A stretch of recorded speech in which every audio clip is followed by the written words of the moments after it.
Recent గా ఒక NSG commando కూడా సడన్ గా స్పృహ తప్పి పడిపోయాడు. ఈ సంవత్సరం ఎండలు నిప్పులు కక్కడానికి అసలు రీజన్ ఏంటంటే సూపర్ ఎల్ నీనో. ప్రస్తుతం మీరు చూస్తున్నది అలాంటి ఎండాకాలం కాదు. ఇది మన భారతదేశ చరిత్రలోనే అత్యంత భీకరమైన హీట్ క్రైసిస్ కి టీజర్ లాంటిది.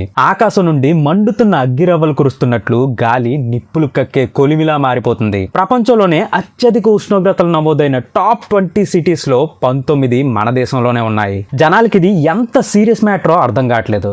అందరూ కేవలం వడదెబ్బ తగిలితేనో లేక వడగాల్పులు వీస్తేనో మాత్రమే మనుషులు చచ్చిపోతారనుకుంటారు. కానీ నిజానికి ఈ వేడి వల్ల ప్రతి ఒక్కరి బాడీ నెమ్మదిగా మనకి తెలియకుండానే డ్యామేజ్ అయిపోద్ది. రీసెంట్ గా ఒక ఎన్ఎస్జీ కమాండో కూడా సడన్ గా స్పృహ తప్పి పడిపోయాడు. ఇండియాలోనే one of the fittest people వీళ్ళు. అలాంటిది ఈ బ్లాక్ క్యాట్స్ కి ఇలా జరిగిందంటే పరిస్థితి ఎంత సీరియస్ గా ఉందో అర్థం చేసుకోండి. ఇక్కడ మ్యాటర్ కేవలం 40 నుంచి 42 డిగ్రీల టెంపరేచర్ గురించి మాత్రమే కాదు. మన చుట్టూ ఉన్న హిందూ మహాసముద్రం వేడెక్కిపోవడం వల్ల హ్యూమిడిటీ విపరీతంగా పెరిగిపోతుంది. బయట కేవలం 35 డిగ్రీలు ఉన్నా సరే అది మీ ప్రాణాలతో కబడ్డీ ఆడేస్తుంది. నిజానికి మన బాడీ చాలా ఇంటెలిజెంట్ మెషిన్ లాంటిది. బయట వేడిగా ఉన్నప్పుడు మన బాడీ టెంపరేచర్ ని చల్లబరుచుకోవడానికి మనకి చెమట పడుతుంది. మన చుట్టూ ఉన్న వాతావరణం ఒక దూది లాంటిది. మనకి చెమట పట్టగానే ఆ దూది లాంటి గాలి ఆ చెమటని పీల్చేసుకుంటది. అప్పుడు మనకి చల్లగా అనిపిస్తుంది.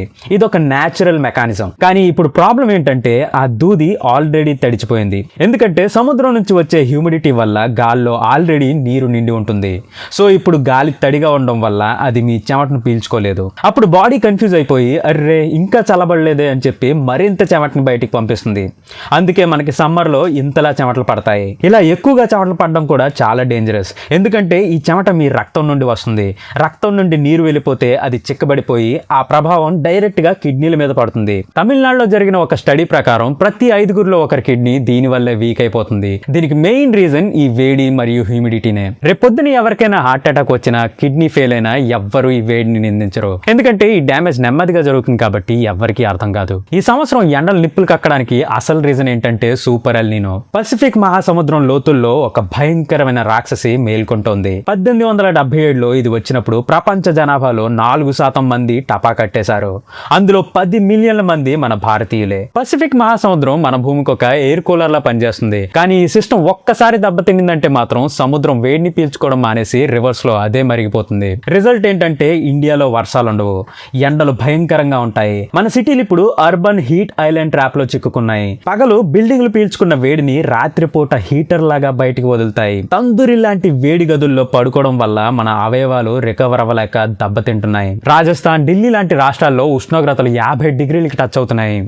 స్కూళ్లలో పిల్లలు డీహైడ్రేట్ అవ్వకుండా ఉండడానికి గంటకోసారి వాటర్ తాగమని బెల్స్ కొడుతున్నారు. ఇది కేవలం చెమట పట్టడం మాత్రమే కాదు, మన ఎకానమీ మీద కూడా ఒక పెద్ద సవాల్ లాంటిది. ఈ సూపర్ ఎల్ నీనో వల్ల పంటలు పండవు, ధరలు ఆకాశాన్ని తాకుతాయి, రిజర్వాయర్లలో ఉండే నీళ్లు కూడా అట్టడుక్కి చేరుకుంటాయి. మరి ఈ భయంకరమైన ఎండల నుంచి మిమ్మల్ని మీరు ఎలా కాపాడుకోవాలంటే ఉదయం 11 నుండి సాయంత్రం 4 గంటల వరకు ఎండలోకి వెళ్ళడం ఆపండి. కాదు తప్పదనుకుంటే ఫుల్ స్లీవ్ సన్ గ్లాసెస్ వాడండి. బాడీలో ఎలక్ట్రోలైట్స్ తగ్గకుండా నిమ్మరసం, లస్సీ లాంటివి తాగుతూ డీహైడ్రేట్ అయిపోకుండా చూసుకోండి. చివరిగా ఒక్క మాట, ఒకవేళ ఇండియన్ ఓషన్ డైపోల్ పాజిటివ్ గా ఉంటే మనకు కొంచెం ఊరట లభించవచ్చు. కానీ అది కేవలం ఒక అంచనా మాత్రమే. రోడ్లు ఎంత వేగంగా వేశారో అంతకంటే వేగంగా చెట్లు నాటాల్సింది.